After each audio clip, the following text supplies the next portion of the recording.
as últimas no mercado, bastidores, finanças, renovação do contrato de Ryan e muito mais. Fala aí pessoal, sou Jorge Nicola, bem-vindos a mais um vídeo do canal, sempre bom ter vocês por aqui. Sem perder tempo, pedir para deixar like, se inscrever no canal e ativar as notificações. Preciso falar agora sobre a renovação de contrato de Ryan. Ela foi anunciada de forma oficial pelo Vasco na noite dessa sexta-feira. O novo vínculo só se encerra em dezembro de 2028 e terá multa rescisória de 80 milhões de euros ou 510 milhões de reais. Isso não significa que o Vasco só vai vendê-lo por essas cifras, mas a partir de agora o Cruz Maltino tem tranquilidade para fazer o negócio no momento em que quiser. O contrato atual, que foi renovado, vencia em dezembro de 2026, causando enorme preocupação. Ryan passa a ser um dos maiores salários do elenco do Vasco, com vencimentos próximos a R$1 milhão por mês.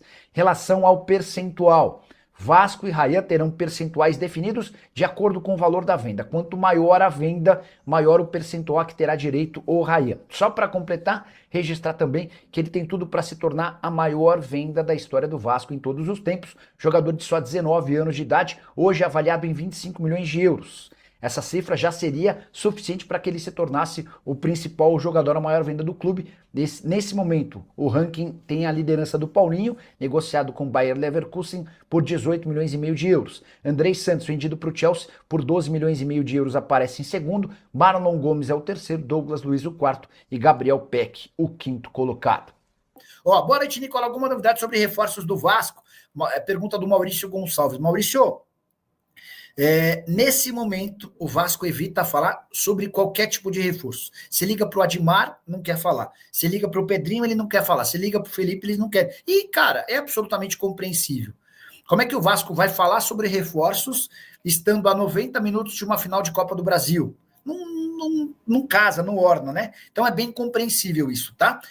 A partir do momento que a participação do Vasco terminar na Copa do Brasil, aí sim os caras vão projetar e faz toda a diferença, porque se o Vasco é campeão da Copa do Brasil, ele vai para a fase de grupos da Libertadores. Aí talvez o Talhari e o Mandaca, que estavam no alvo, sejam pouco para o Vasco de 2026. Então precisamos aguardar mesmo, tá bom?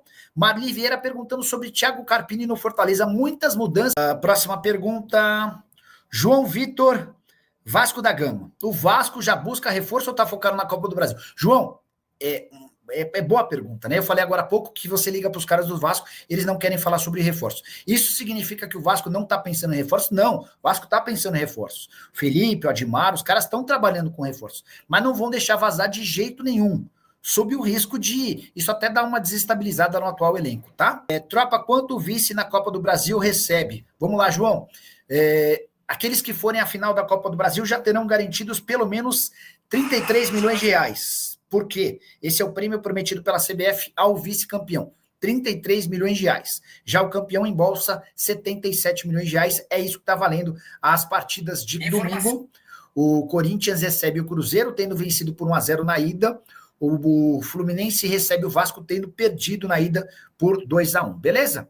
Então, se der o que aconteceu nos primeiros jogos, se der Vasco e Corinthians, já dá para dizer que um dos dois tem 33 milhões de reais, o outro tem 77 milhões e também vaga na fase de grupos da Libertadores. E aí, antes de passar para a próxima pergunta, deixa eu só trazer uma atualização. A CBF pretende estrear em 2026 classificação para a Libertadores para o campeão e para o vice da Copa do Brasil. A ideia é diminuir uma vaga no Campeonato Brasileiro, afinal de contas, até o 8º colocado tem chance de ir, e aumentar uma vaga na Copa do Brasil. Então, campeão e vice terão vaga na Libertadores da América a partir de 2026. O campeão, certamente, na fase de grupos, o vice, talvez, na fase de grupos, ainda não está definido se ele vai para a fase de grupos ou para pré-Libertadores, tá?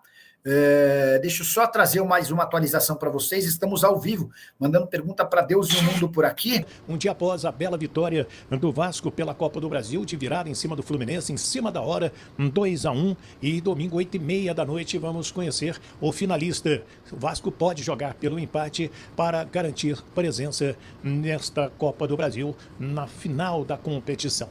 Gente, e a grande notícia do dia é a renovação do contrato do Ryan. Já estava muito bem encaminhado, né? As partes interessadas, e o que faz o Vasco? Anunciou agora à noite a renovação com o Ryan até dezembro de 2028. Ele que já atuou na equipe principal 97 jogos, marcou 23 gols, deu 3 assistências, foi a revelação do Campeonato Brasileiro deste ano e foi um dos grandes nomes na vitória contra o Fluminense na semifinal, primeiro jogo das semifinais da Copa do Brasil. O próprio técnico Diniz, na entrevista coletiva, falou sobre ele. Não, na verdade o Veguetinho já tinha 30 minutos no segundo tempo, né? O Ryan jogou bem o segundo tempo inteiro. No plano inicial já era para o Ryan participar mais do jogo, ele é um jogador muito decisivo e desde que eu cheguei aqui eu procuro fazer com que o Ryan participe o máximo possível do jogo, porque ele tem um poder de decisão muito grande, tanto ele quanto o Andrés e o Coutinho. E no segundo tempo ele ajustou um pouco o posicionamento dele e pediu para ele ficar, ajustamos e orientamos no sentido onde tinha os espaços para ele poder pegar mais na bola, e aí ele conseguiu participar mais do jogo, e depois que o Veguetinho entrou ele veio um pouco mais para a ponta, ficou entre a ponta ali, a meia circulando ali no entre linhas, ou pegando a bola aberta, e ele levou muita vantagem e acabou sendo decisivo para a gente virar. Aí então o Diniz falando sobre o Ryan, já cansou de pedir na seleção brasileira também, né? E sem dúvida é um jogador que está decolando, está subindo. Vai ficar muito tempo no Vasco? Acredito que não. Na verdade, essa renovação é para garantir ao Vasco da Gama uma multa rescisória melhor. Ela ainda não foi divulgada, já alguém vai trazer essa informação, mas acredito que tem que ser um valor muito expressivo. Tem muito talento, tem muito valor. Desde a base, desde quando surgiu o Ryan, até porque ele é grandão, ele é forte, ele é filho do Volkmar, jogou no próprio Vasco, é filho da barreira do Vasco da Gama, ele já demonstrava muita força, multiartilheiro por onde passou em termos da base do Vasco, da seleção do Brasil. Então é um garoto, repito, que está decolando. Outro também que está decolando, e eu sou fã dele desde a base, quando ele surgiu, Cauã Barros. Fez um jogo contra o Fluminense perfeito, catimbou quando tinha que catimbar, fez falta quando tinha que fazer, jogou quando tinha que jogar, né? Apareceu no ataque. Eu sou fã do Cauã Barros, que o Ricardo Rocha, lá de Pernambuco, trouxe para o Vasco da Gama. E o Diniz encheu a bola do Cauã, falando quando conheceu. Olha aí.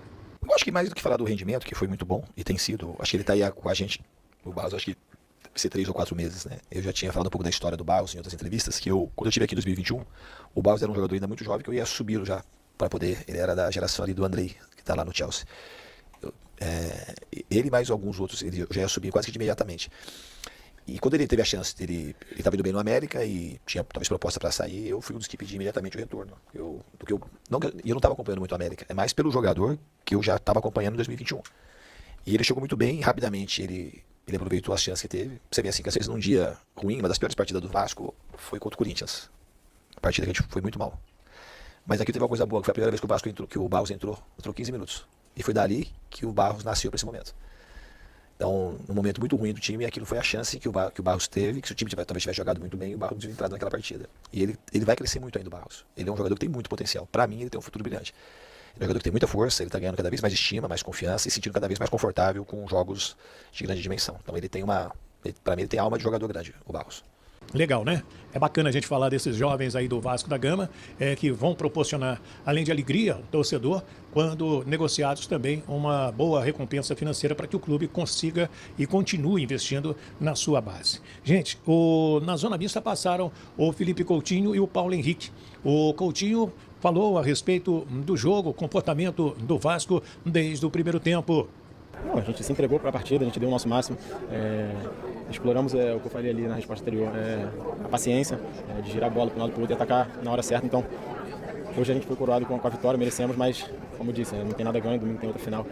E agora é focar, descansar e recuperar para domingo. Você falou da torcida, acho que fez muita diferença assim, depois que vocês fazem o primeiro gol. Fica muito nítido quanto que o Maracanã só dá para ouvir a torcida do Vasco. Isso de alguma forma impactou no campo, no jogo tão decisivo? Com certeza. Quando a gente entra no campo, você vê, para aquecer, você vê a torcida, o jeito que eles gritam, a gente entra todo arrepiado.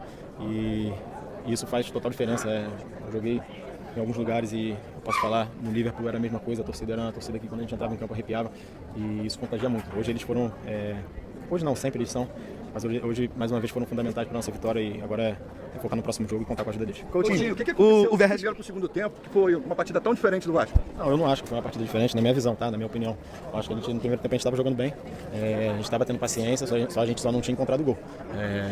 Muita gente, talvez os jornalistas vão comentar se o segundo tempo foi melhor por conta dos gols, mas a minha opinião, eu acho que a gente estava conectado no jogo desde o primeiro minuto. Então, no segundo tempo a gente acertou algumas coisas de marcação e conseguimos a vitória. Pois é, você concorda aí com o Felipe Coutinho? Deixe os comentários aqui no nosso canal Wellington Campos FC. Deixa eu trazer também o Paulo Henrique, esse é jogador de seleção, informação que vem, que ele tem sondagem da Itália, da Arábia Saudita, de outros clubes do exterior, é outro que está voando baixo na equipe do Vasco, e ele falou da marcação do Fluminense no início da partida. Como eu falei, a equipe deles soube marcar muito bem, soube neutralizar algumas ações nossas. Conversamos ali no vestiário para que estivéssemos um pouco mais concentrados, acelerarmos mais as jogadas quando necessário. Eu acho que a equipe voltou melhor, realmente. No primeiro tempo acabamos sofrendo gols, mas eu acho que na segunda parte melhoramos. Na segunda parte do primeiro tempo melhoramos bastante, conseguimos criar algumas ações. Mas teve uma conversa muito esclarecedora, de muito resultado. Tanto que conseguimos voltar mais centrados e fazermos um bom segundo tempo e conseguimos os gols para poder sairmos daqui com essa vantagem mínima. Se você pudesse primeiro falar um pouquinho do contexto dessa conversa do intervalo, e aproveitar também para fazer uma segunda, que o Fluminense tem 100% de aproveitamento aqui no Maracanã como mandante. Tem 2 derrotas e as 2 derrotas justamente contra o Vasco, sendo o Vasco como mandante. O que você acha que conta? O que o Vasco tem, que é o único time que tem conseguido vencer o Fluminense do Beldia aqui? É a torcida, é encaixe, é Diniz conhecer o outro lado? O que você acha que faz a diferença? É uma pergunta muito difícil de ser respondida, porque a equipe deles é uma equipe muito qualificada, porém se trata de um clássico, se trata de um jogo de decisão, que é resolvido nos detalhes. No jogo do Brasileiro nós conseguimos impor um bom ritmo no jogo, fazemos os gols, aproveitamos as oportunidades, e hoje também não foi diferente. Sabíamos da dificuldade que iríamos encontrar e sabíamos também que alguns pontos que poderíamos explorar no jogo de hoje. Foi mérito da nossa análise, de toda a equipe que vem trabalhando durante esses dias. Então não tem nada resolvido, não tem vantagem grande, elástica, mas eu acho que esse resultado de hoje deve ser muito valorizado sim. Porém a nossa cabeça está completamente centrada para que a gente possa chegar domingo e fazer um grande jogo. E o conteúdo da conversa? O conteúdo de uma maneira geral foi mais para que estivéssemos um pouco mais ligados. Ele corrigiu algumas coisas ali de parte tática também e algumas movimentações que surtiram efeito no segundo tempo. No jogo de ida, coincidentemente, os 2 times que estavam abaixo dos seus rivais na tabela do Brasileirão acabaram vencendo. Os caras Corinthians e você daqui agora. O quanto esse elemento desse posicionamento no Brasileirão você acha que foi trazido para esses confrontos? No caso de você, para esse confronto do primeiro jogo da semifinal, enfim, tem uma mobilização maior pela necessidade de garantir a vaga, a Libertadores, etc. Como é que isso fez parte desse clássico dele? O Campeonato Brasileiro já acabou, o que tínhamos que fazer nele nós fizemos, o que nós erramos nós estamos tentando corrigir para que nesses jogos da Copa possamos buscar bons resultados. Eu acho que o jogo de Copa ele é diferente. Não falo em mobilização, em vontade, mas são jogos que tem que ser muito bem pensados, são disputas de 180 minutos, então a gente procurou corrigir os erros que tivemos no Brasileiro para que eles não aconteçam em jogos decisivos como de hoje, como vai ser o jogo de domingo.